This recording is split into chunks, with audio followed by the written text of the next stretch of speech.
السلام علیکم، welcome to my channel free speak.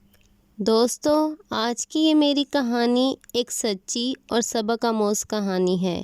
کہانی سننے سے پہلے میری گزارش ہے کہ آپ میرے چینل کو سبسکرائب کر دیجئے اور ساتھ میں دیے گئے بیل آئیکن کو پریس کر کے آن نوٹیفیکیشن بٹن کو سلیکٹ کر دیں۔ میری عمر 15 سال کی تھی۔ چونکہ میں کبھی فیل نہ ہوئی تھی، اس لیے میں میٹرک میں پہنچ گئی، لیکن میں دکھنے میں 15 سال کی نہیں بلکہ 18 سال کی لگتی تھی۔ اس کی ایک وجہ میرا قد کاٹ اور دوسری وجہ میری اٹھان تھی۔ میری اٹھان نے مجھے ہزاروں میں ایک بنا دیا تھا۔ میری جسمانی نشیب و فریز میں بڑی دلکشی تھی، لیکن مجھے ان سب چیزوں کا کہاں پتہ تھا۔ اسکول کے راستے پر ایک کلوکس کی دکان تھی۔ یہ چھوٹی مگر خوبصورت دکان تھی۔ وہاں ایک نوجوان لڑکا بیٹھا ہوتا تھا۔ وہ کاریگر بھی تھا اور دکان کا مالک بھی تھا۔ وہ کلوکس کی مرمت کرتا تھا اور انہیں فروخت کر دیتا۔ وہ شکل و صورت سے خوبصورت تھا، لیکن مجھے وہ زہر معلوم ہوتا، اس لیے کہ وہ جس طرح سے مجھے دیکھتا اور گھورتا تھا، اس سے مجھے بہت برا لگتا تھا۔ اس کی آنکھوں میں ہوس اور میل دکھائی دیتا تھا۔ اس کی نظر تھی کہ نیزے کی طرح جسم میں چبھ جاتی تھی۔ اس نے جیسے اپنی زندگی میں کوئی عورت نہ دیکھی ہو۔ اس کا بس چلے تو مجھے راستے میں ہی دبوچ لے۔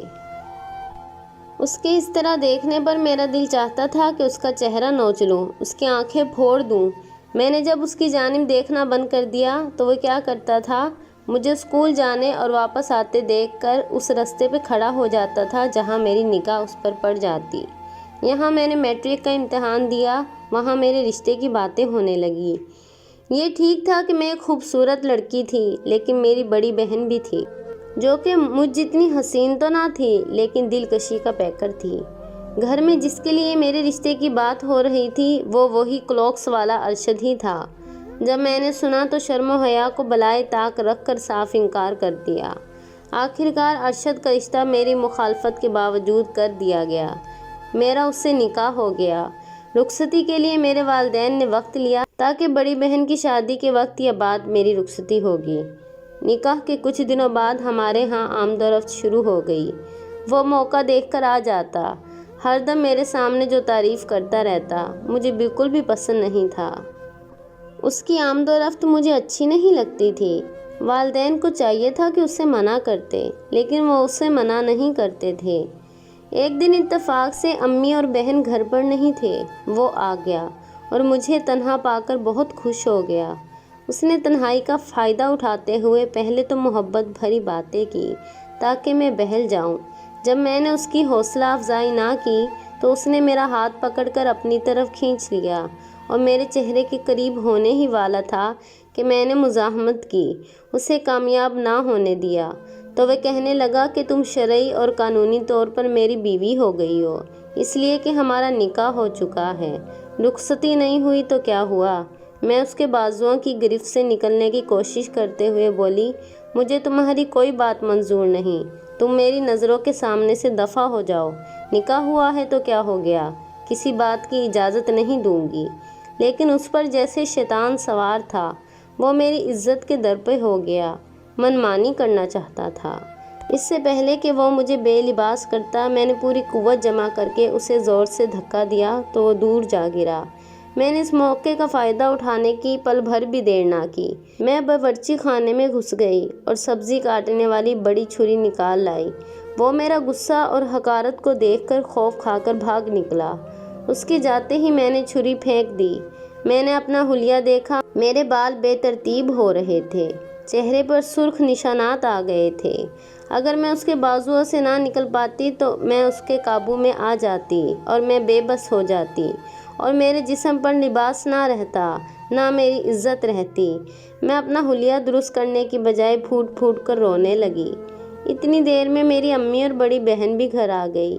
وہ مجھے پھوٹ پھوٹ کر روتا، بکھرے بال، بے ترتیب سانسیں، بے ترتیب لباس دیکھ کر گمسم ہو گئی۔ وہ سمجھی کہ شاید کوئی بدمعاش گھر میں گھس آیا ہے اور اس نے چھری کے زور پر میری بے حرمتی کر دی ہے، کیونکہ ایک ایسا واقعہ ہمارے محلے میں ہو چکا تھا۔ امی نے باہر کا دروازہ بند کیا اور میرے سامنے آئی۔ تو ان کی حالت بہت گیر ہو رہی تھی۔ انہوں نے مجھے سینے سے لگایا اور رونے لگی۔ کچھ دیر بعد انہوں نے اور میں نے اپنے آپ کو سنبھال لیا۔ تو انہوں نے پوچھا کس نے ایسا کیا، تو میں نے ان کو سارا واقعہ بتا دیا اور اس کمینے کی گندی نیت بھی بتا دی۔ امی جان نے سکون کا سانس لیا کہ میری عزت پر آنچ نہ آئی۔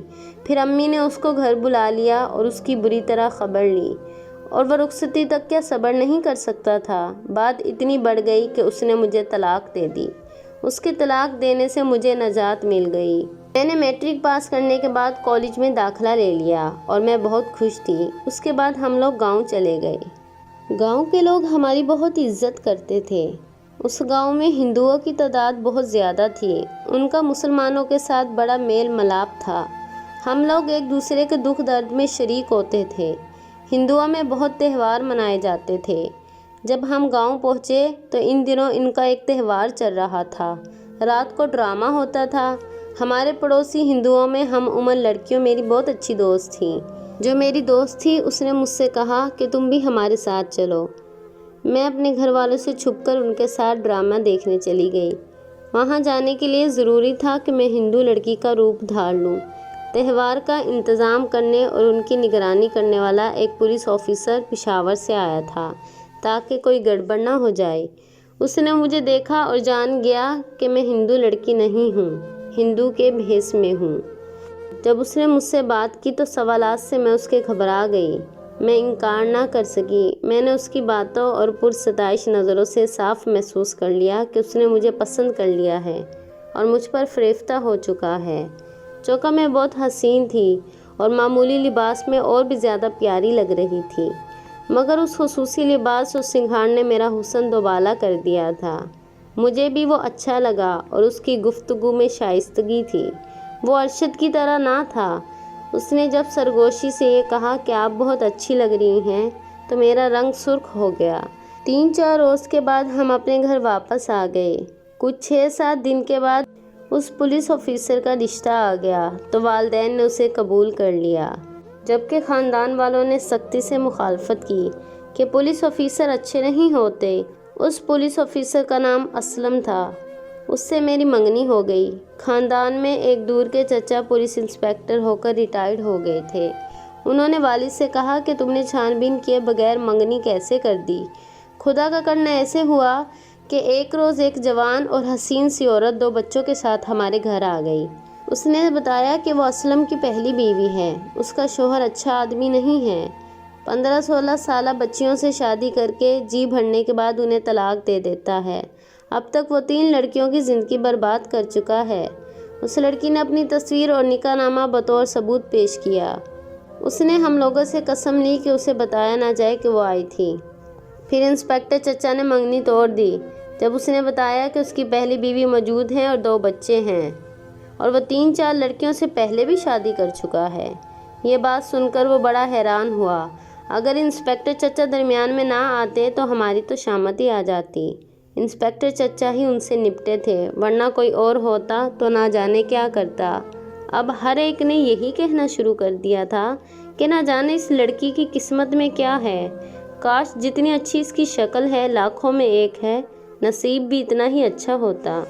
میری امی میری وجہ سے بہت پریشان اور فکر مند تھی۔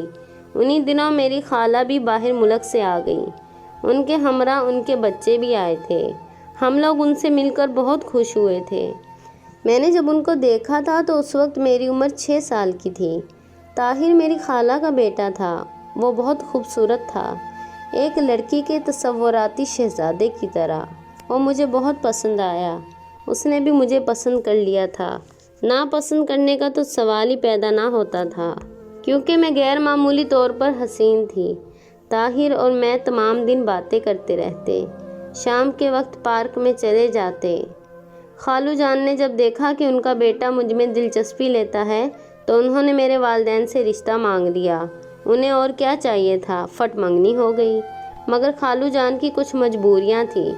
خالو جان ادھر ایک وسیع کوٹھی بنوا رہے تھے اور وہ باہر ملک سے چھٹی پر آئے تھے۔ ان کو جلدی واپس جانا تھا۔ یہ طے پایا کہ وہ طاہر کو ہمارے پاس چھوڑ کر چلے جائیں گے اور طاہر اپنی نگرانی میں کوٹھی کو مکمل کروائے گا۔ شادی 1 سال بعد ہوگی۔ کیونکہ خالو جان نے 1 سال بعد ہی واپس آنا تھا۔ خالو اور خالہ جان 2 چھوٹی بچیوں کے ساتھ واپس چلے گئے۔ طاہر ہمارے گھر پر رہتا تھا۔ طاہر کو ہمارے ابو نے گھر کے قریب ایک مکان میں ٹھہرا دیا تھا۔ یہ مکان بھی ہمارا اپنا ہی تھا۔ پہلے اس میں کرایہ دار رہتے تھے، انہوں نے 1 برس تک کرایہ ادا نہ کیا تو مکان خالی کروا کر خالی ہی رکھ دیا۔ اس مکان کی چھت ہماری چھت سے ملی ہوئی تھی۔ کئی لوگوں نے یہ مکان کرائے پر لینا چاہا لیکن ابو تیار نہ ہوئے۔ خالو جان باہر سے رقم بھجواتے رہے اور طاہر کوٹھی بنواتا رہا۔ یوں ہی وقت گزرتا رہا۔ میری اور طاہر کی تنہائی میں کبھی کبھی ملاقات ہوتی رہتی تھی۔ جب رات کو سونے کے لیے مکان میں طاہر جاتا تو میں اس کو بہت خیال رکھتی تھی۔ اس سے روز بروز محبت شدید ہوتی جا رہی تھی۔ وہ بھی مجھے بے انتہا چاہتا تھا۔ ہم دونوں دن گن رہے تھے کہ کب یہ سال ختم ہو جو کہ کسی صدی کی طرح تاریک اور اذیت ناک بن گیا ہے۔ خالو اور خالہ جان لوٹیں اور پھر ہماری شادی ہو جائے۔ ایک دن طاہر کو بخار ہو گیا تو مجھ سے رہا نہ گیا۔ میں چوری چھپے گھڑی 2 گھڑی برابر والے مکان میں جانے لگی کیونکہ میں طاہر کی بیماری سے سخت پریشان تھی اور خود کو قابو میں نہ رکھ سکی۔ ایک روز رات کو 12 بجے میں چھت سے ہوتے ہوئے برابر والے مکان میں گئی۔ اندھیری رات تھی اور راستے میں کوئی دیوار نہ تھی۔ پھر جذبات کا ایک زبردست اور قیامت کا طوفان آیا۔ ہم دونوں سے سخت غلطی سرزد ہو گئی اور میں نے اپنا آپ طاہر کو سونپ دیا۔ تیر کمان سے نکل چکا تھا۔ میں رونے لگی تو طاہر نے مجھے تسلی دی کہ ڈرتی کیوں ہو، جلدی ہماری شادی ہو جائے گی۔ اب ہم دونوں کو کوئی جدا نہیں کر سکتا، تم میری منگیتر ہو۔ ابو اور امی کے آنے میں 1 ماہ رہ گیا ہے۔ اس طرح راتوں کو برابر والے مکان میں چلی جاتی تھی، 1-2 گھنٹے گزار کر واپس آ جاتی۔ بعض اوقات آدمی کیا سوچتا ہے اور کیا ہو جاتا ہے۔ طاہر نے اپنی کوٹھی عارضی طور پر اپنے دوستوں کو کچھ وقت کے لیے رہائش دی تھی کہ والدین آ جائیں گے تو خالی کروا لوں گا۔